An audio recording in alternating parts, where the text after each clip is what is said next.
अस्सलामुअलैकुम, welcome to my channel Naima Salim's lecture. आज का टॉपिक है हमारा डेरिवेटिव्स ऑफ मोनोसैकेराइड्स।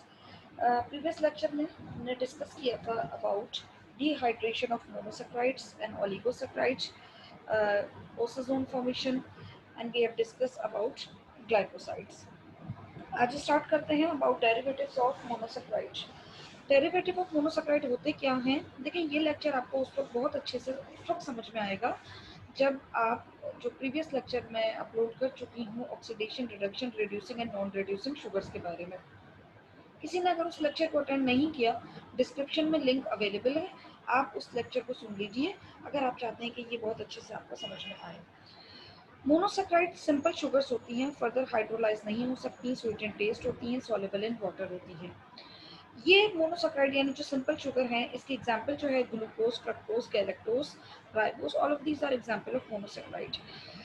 होता क्या है, इन्हीं से न्यू शुगर्स हम ड्राइव करते हैं, तो हम वो जो शुगर बनती हैं उन शुगर्स को डेरिवेटिव्स ऑफ मोनोसैकेराइड्स कहते हैं। अब वो शुगर जो न्यू फॉर्म आई है एक हमारे पास, वो जो इन मोनोसैकेराइड से ड्राइव हुई है, उस फॉर्म्स को हम क्या क्या कहते हैं और किस तरीके से उन्हें ड्राइव किया जाता है, अब उसको हम डिस्कस करते हैं। First of all you have sugar acids. Sugar acids क्या होते हैं? देखिए, शुगर कहूँ या मोनोसैकेराइड कहूँ, बात एक ही है। मीन्स मैं उसी मोनोसैकेराइड की बात कर रही हूँ। मैं एग्जांपल के लिए यहाँ पे ग्लूकोज को कंसीडर कर लेती हूँ। Suppose I have glucose molecule.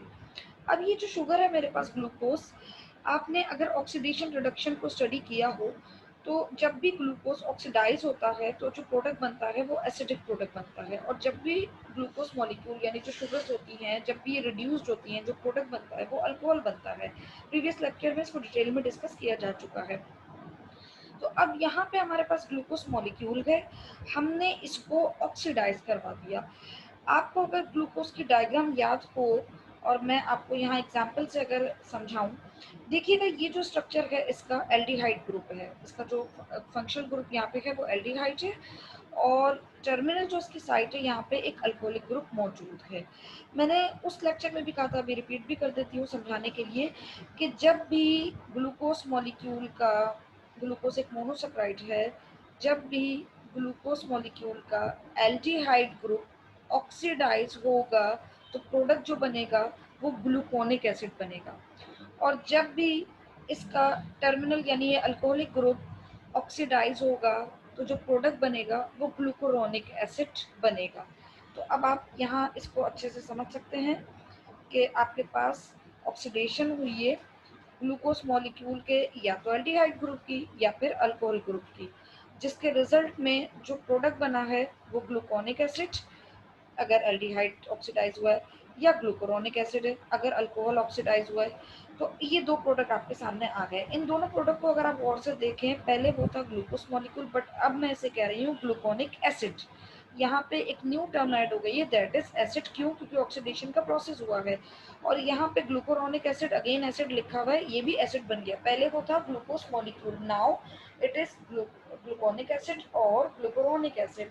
तो अब हम इन एसिड्स को क्या कहेंगे? अब मैं क्या इन्हें मोनोसैकेराइड कहूँ? नहीं। तो अब हम इन्हें कहेंगे these are the derivative of monosaccharide. और कौन से डेरिवेटिव है? क्या अब हमने इनकी क्लासेस बना दी हैं, तो कौन सी क्लास में ये आते हैं? These are known as sugar acids. ठीक है। इसी तरीके से next we have sugar alcohols. अब वहाँ पहले रिएक्शन में क्या हुआ? ऑक्सीडेशन हुई है, तो यहाँ क्या हो रहा है? यहाँ पे रिडक्शन हो रही है। अगर आपने लेक्चर सुना हो, मैं थोड़ा सा इसको वापस रिकॉल करूँ, उस वक्त हम ये पढ़ रहे थे कि जब भी शुगर रिड्यूस होती हैं तो जो उनके रिड्यूस प्रोडक्ट बनते हैं, मैंने पूरा टेबल एक बना के आपको दिखाया था। ग्लूकोज रिड्यूस होने के बाद सॉर्बिटॉल बनाता है, और गैलेक्टोज रिड्यूस होने के बाद ड्यूसिटॉल बनाता है। इसी तरीके से मैनोज का जो रिड्यूस प्रोडक्ट है वो मैनिटॉल है, और बहुत सारे और प्रोडक्ट इसी तरीके से बन रहे होते हैं। राइबोस का जो रिड्यूस प्रोडक्ट है दैट इज राइबिटॉल। अब यहाँ पे सेम वही चीज़ है कि आपके पास शुगर थी, उसके पास या तो एल्डोजिक शुगर होगी या कीटोजिक शुगर होगी, क्योंकि उसके पास या तो एल्डिहाइड ग्रुप होगा या कीटोन ग्रुप होगा। जब ये ग्रुप्स जो कि फ्रीली अवेलेबल हैं, अगर ये रिड्यूस होते हैं तो इनके प्रोडक्ट में आपको यहाँ दिखाई दे रहा है कि ग्लूकोज का रिड्यूस प्रोडक्ट सॉर्बिटॉल है और मैनोज का रिड्यूस प्रोडक्ट मैनिटॉल है। अब हम इस मैनिटॉल को और सॉर्बिटॉल को क्या कहेंगे? क्या हम इन्हें मोनोसैकेराइड कहेंगे? अगेन नो, हम इन्हें कहेंगे दीज आर शुगर अल्कोहल्स। है तो शुगर से ही हमने इनको ड्राइव किया है, ठीक है। बेसिक क्या थी कि शुगर थी, बट हमने उन शुगर से, मोनोसैकेराइड शुगर से हमने इनको ड्राइव किया बाय रिडक्शन। तो अब जो प्रोडक्ट बनेगा हम उसको शुगर अल्कोहल्स कहेंगे, ठीक है। Next we have alditol. Almost ये वही चीज़ है जो अभी हमने अल्कोहल, शुगर अल्कोहल्स को स्टडी किया है। कुछ मोनोसैकेराइड्स रिडक्शन के बाद आपको मालूम है कि पॉलीहाइड्रोक्सी अल्कोहल प्रोड्यूस करते हैं, तो हम उनको एल्डिटॉल कह देते हैं। लेट्स सपोज फ्लेविन का जो प्रोडक्ट है वो राइबिटॉल है, इसी तरीके से ग्लिसरॉल बाइलिपिड, और जो जाइलिटॉल है ये एक स्वीटनर भी होता है। एल्डिटॉल क्या है, तो हमने ये अलग से क्लास क्यों बनाई? ऑलमोस्ट वही चीज़ है एक्चुअली। जो एल्डिटॉल है वो पॉलीऑल्स की एक क्लास है, और टिपिकली ये जो क्लास प्रोड्यूस होती है, ये जो एल्डिटॉल्स हैं, ये जो प्रोडक्ट बनते हैं, ये उस वक्त बनते हैं जब किसी भी मोनोसैकेराइड शुगर का या किसी भी ग्लाइकेन का एल्डिहाइड या कीटोन ग्रुप से वो स्ट्रेटजी के रिड्यूस हो जाए, बट कहाँ से? At the reducing end to the hydroxyl group. तो हम जो प्रोडक्ट बनता है उसको एल्डिटॉल कहते हैं। और इनका जो अनदर नेम है, हम इसे शुगर अल्कोहल भी कह सकते हैं, हम इसे पॉलीहाइड्रिक अल्कोहल भी कह सकते हैं, पॉली अल्कोहल भी कह सकते हैं, और ग्लाइसिटॉल्स भी हम इन्हें कह सकते हैं। Next we have amino sugar. Amine sugar कह लें आप या अमाइनो शुगर कह लें, ऑलमोस्ट एक ही बात है। यहाँ मैं कुछ बात करना चाहूँगी, बहुत इजी है ये टॉपिक, आपको समझाना चाहूँगी स्ट्रक्चर ऑफ अमाइनो एसिड की हेल्प से। या मैं अगर इसको और इजी करके समझाऊँ तो आपने इस डायग्राम को देखना है। यहाँ पे आपके पास अगेन शुगर है एक, दैट इज ग्लूकोज, और मोनोसैकेराइड है। देखिएगा इसके पास स्ट्रक्चर में यहाँ पे हाइड्रोक्सिल ग्रुप भी मौजूद हैं, ठीक है, यहाँ दिखाई दे रहा है आपको। होता क्या है, ये अमाइनो शुगर बनती कैसे है? देखिए होता ये है कि जब एक या एक से ज्यादा इस मोनोसैकेराइड शुगर यानी ग्लूकोज पे जो हाइड्रोक्सिल ग्रुप मौजूद हैं, अगर वो रिप्लेस हो जाए किससे? By amino group. मतलब हाइड्रोक्सिल ग्रुप निकल गए, उनको निकाल दिया गया, और उनकी जगह अमाइनो ग्रुप ने ले ली है। वो आकर के यहाँ पे अटैच हो गए, उन्होंने बॉन्डिंग कर ली। तो वो क्या थी? वो शुगर थी, बट उस शुगर में थोड़ी सी मॉडिफिकेशन हुई, चेंजेस हुई। क्या चेंजिंग हुई है? चेंज ये हुआ है कि हाइड्रोक्सिल ग्रुप रिप्लेस हो गए बाय अमाइनो ग्रुप। तो अब जो शुगर बनी है पीछे, जो प्रोडक्ट बना है, फॉर्मेशन जो हुई है जिस प्रोडक्ट की, उसे हम कहेंगे अमाइनो शुगर। कैसे? यहाँ पे डी ग्लूकोज है हमारे पास, और अगर इसमें रिप्लेसमेंट हो गई है तो जो प्रोडक्ट बना है अमाइनो शुगर, उसकी एक एग्जाम्पल है ग्लूकोजामाइन, हम उसको ग्लूकोजामाइन कहेंगे। नेक्स्ट गैलेक्टोजामाइन।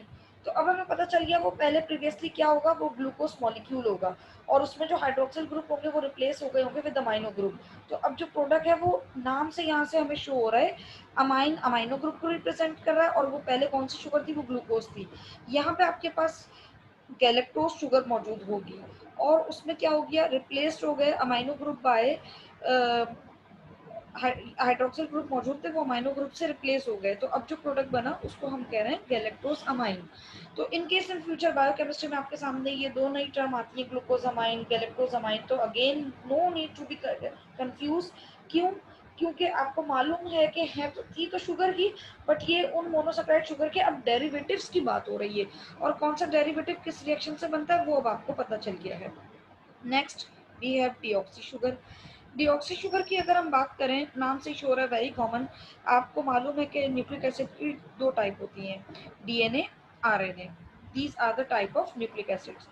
अच्छा, अब जो राइबोस शुगर होती है उसका फॉर्मूला 5 कार्बन कंटेनिंग शुगर होती है, C5H10O5। देखें ये तो राइबोस शुगर है, और ये आरएनए बनाने के लिए रिस्पॉन्सिबल होती है ना, न्यूक्लियोटाइड जो उसका बनता है, वहाँ पे जो शुगर हमें चाहिए होती है वो ये राइबोस शुगर होती है। इन केस ऑफ डीएनए, वहाँ डीएनए का मॉलिक्यूल अगर आपने बनाना है तो यू नीड न्यूक्लियोटाइड, और न्यूक्लियोटाइड आपको मालूम है 3 कंपोनेंट से बनता है, जिसकी बैकबोन पेंटोज शुगर होती है, 5 कार्बन शुगर। बट यहाँ पे फर्क ये होता है, डीऑक्सी राइबोस शुगर हम यूज करते हैं, जबकि आरएनए में राइबोस शुगर इस्तेमाल हो रही होती है। दोनों में फर्क क्या है, डीऑक्सी राइबोस एंड राइबोस में डिफरेंस क्या है? देखिए जो डीऑक्सी राइबोस होती है, डी मीन्स रिमूवल, कमी है, डेफिशिएंसी है, किस चीज का रिमूवल हो रहा है? ऑक्सी लगा हुआ है यहाँ पे, oxy means I am talking about oxygen. यहाँ 5 के बजाय एक कम होगा ऑक्सीजन एटम, तो यहाँ C5H10O4 हो जाएगा। तो ये शुगर डीऑक्सी शुगर होती है, नॉर्मल यूटिलाइज हो रही होती है डीएनए फॉर्मेशन में। ठीक है जी। Next, L ascorbic acid. देखिए ये जस्ट एक आपको समझाने के लिए यहाँ पे मेंशन कर दिया गया, अगर आप डिफरेंट बुक्स को देखो तो वो इसको इजीली इस्तेमाल करते हैं बच्चों को समझाने के लिए कि अगर हम विटामिन सी को देखें, vitamin C water soluble vitamin है और हम इसे एस्कॉर्बिक एसिड भी कहते हैं। ठीक है, विटामिन सी की यहाँ बात हो रही है, यहाँ पे सी मिसिंग है। Vitamin C is water soluble vitamin, और अगर हम इसके स्ट्रक्चर को देखें तो ये बहुत ज़्यादा रिसेम्बलेंस शो करता है, सिमिलैरिटी शो करता है किसी भी मोनोसेक्राइड के स्ट्रक्चर से। तो इतनी ज़्यादा रिसेम्बलेंस को देखकर एक टाइम पे तो लगता है साइंटिस्ट को कि ये हम किसी मोनोसेक्राइड को स्टडी कर रहे हैं।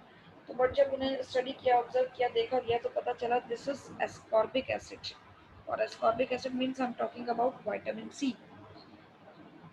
ठीक है जी, ये भी इंक्लूड हो जाता है बस सिर्फ रिसेम्बलेंस के को लेकर ना, स्ट्रक्चर के अकॉर्डिंग कि इसका स्ट्रक्चर मोनोसेक्राइड के स्ट्रक्चर से थोड़ा सा सिमिलर होता है। अगर कोई कंफ्यूजन हो आपको तो आप कमेंट कर सकते हैं। पेज को, चैनल को लाइक ज़रूर करिएगा, सब्सक्राइब ज़रूर करिएगा।